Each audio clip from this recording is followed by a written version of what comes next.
What about BRS? గత 10 ఏళ్ళు పాలించిన బీఆర్ఎస్ పార్టీ పాలన మీద మీ కామెంట్ ఏంటి? నేను మాట్లాడాలా? హ్మ్.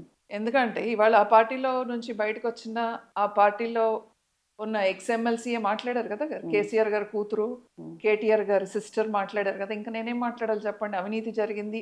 మేము ఎన్ని రోజులు చెప్పినా కూడా కాదు అది ఇది అని మాట్లాడారు.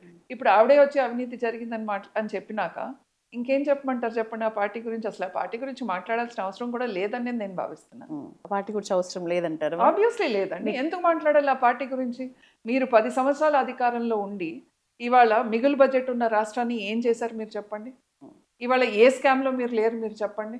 ఆ రోజు మేము మాట్లాడితే నేను కాదన్నారు. ఇవాళ సాక్షాత్ కవిత చెప్పింది కదండీ!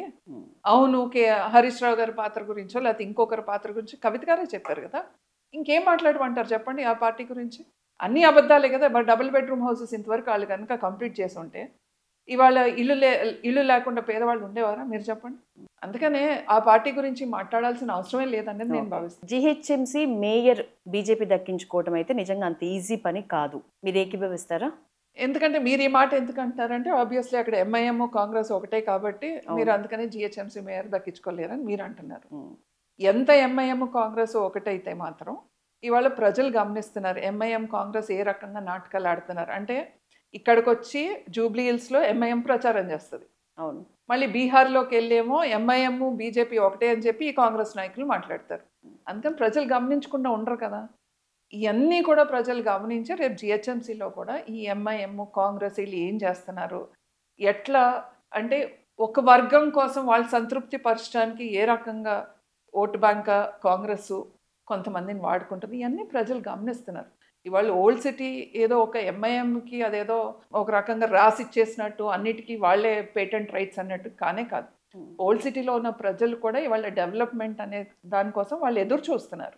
ఇన్ని రోజులు అక్కడ డెవలప్మెంట్ లేదు కాబట్టి సో డెఫినెట్గా భారతీయ జనతా పార్టీ వస్తే అక్కడ డెవలప్మెంట్ అవుతుంది.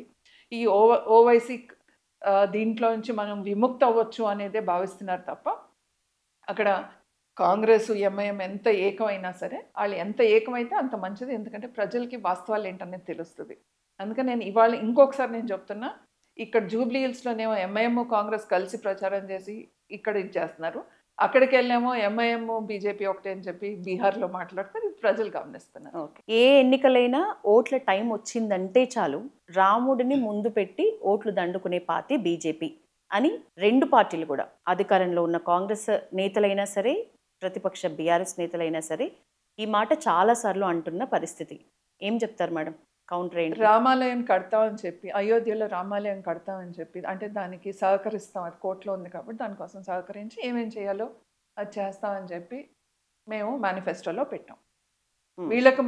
వీళ్ళకి మళ్ళీ కొంతమంది నాయకులు ఎలక్షన్లో వచ్చినప్పుడు జంజు బయటేసుకుని నేను హిందువుని అని చెప్పుకోవటం, మళ్ళీ తర్వాత ఇంకొక రకంగా మాట్లాడడం ఇట్లా మేము చెయ్యం.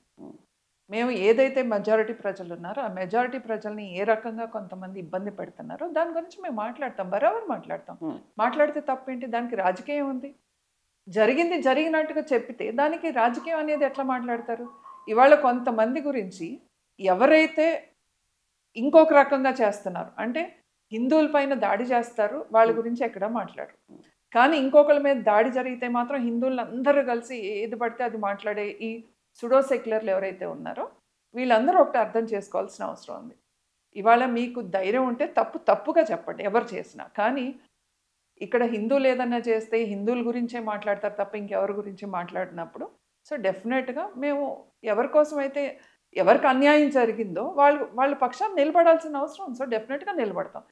రాముణ్ణి రాజకీయంగా వాడుకుందో లేకపోతే రాజకీయాల్లోకి లాగింది ప్రూఫ్లు అడిగింది ఎవరండి? ఏ పార్టీ నుంచి నాయకులు అడిగారు ప్రూఫ్లు? సో రాజకీయాల్లోకి దేవుణ్ణి కూడా లాగింది ఆ పార్టీ.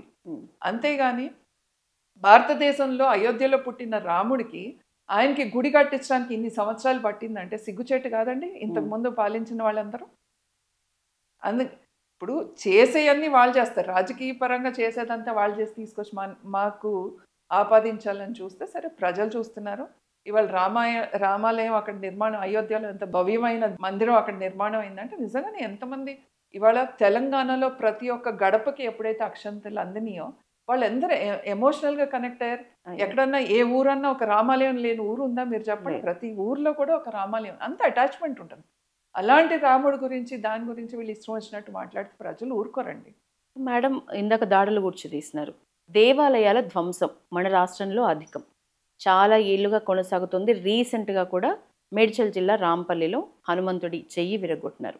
సో ఇవన్నీ ఇట్లాంటి ఘటనలు ఆగాలంటే ఇంకా ఎట్లాంటి కార్యక్రమాలు చేయాలి? అవగాహన లేకనా, లేకపోతే ఇదంతా పార్టీలకు అంటగడతారా ఈ పుణ్యం, లేకపోతే ప్రజలు ముందుకు రాకపోవడం అంటారా?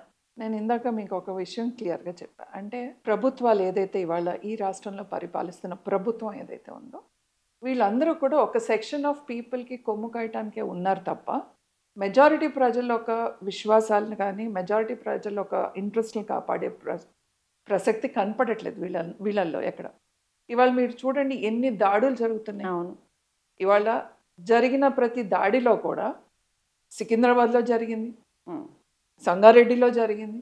జరిగిన ప్రతి దాడిలో దొరికిన నిందితుల గురించి ఏమని మాట్లాడతారు? మతి స్థిమితం లేదని చెప్తున్నారు. అంటే ఇదేంటి ప్లాంట్గానే కదా చేసేది. అంటే ఎక్కడి నుంచో దాటుకుంటా వచ్చి ఈ గుడి దాకా వచ్చేదాకా అన్ని చోట్ల ఎక్కడ ఏమీ జరగలేదు, గుడిని చూసినాకే వాడికి మతి స్థిమితం లేదు, వాడు అందుకని దాడి చేశాడని మాట్లాడతారు. యాక్షన్ ఎందుకు తీసుకోదండి ప్రభుత్వం? పోలీస్ డిపార్ట్మెంట్ యాక్షన్ తీసుకుంటే రెండోసారి అలాంటి సంఘటనలు జరగకుండా ఉంటాయి కదా. కానీ కాదు.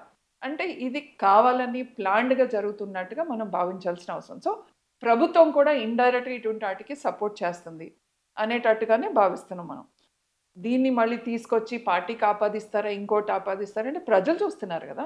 మీరు దేవుళ్ళకి కూడా పార్టీలని ఇంకోటి ఆపాదించాలి అనుకుంటే ప్రజలు మీ వైఖరిని చూస్తున్నారు కదా, మీరు చేసేది ఏంటి అనేది.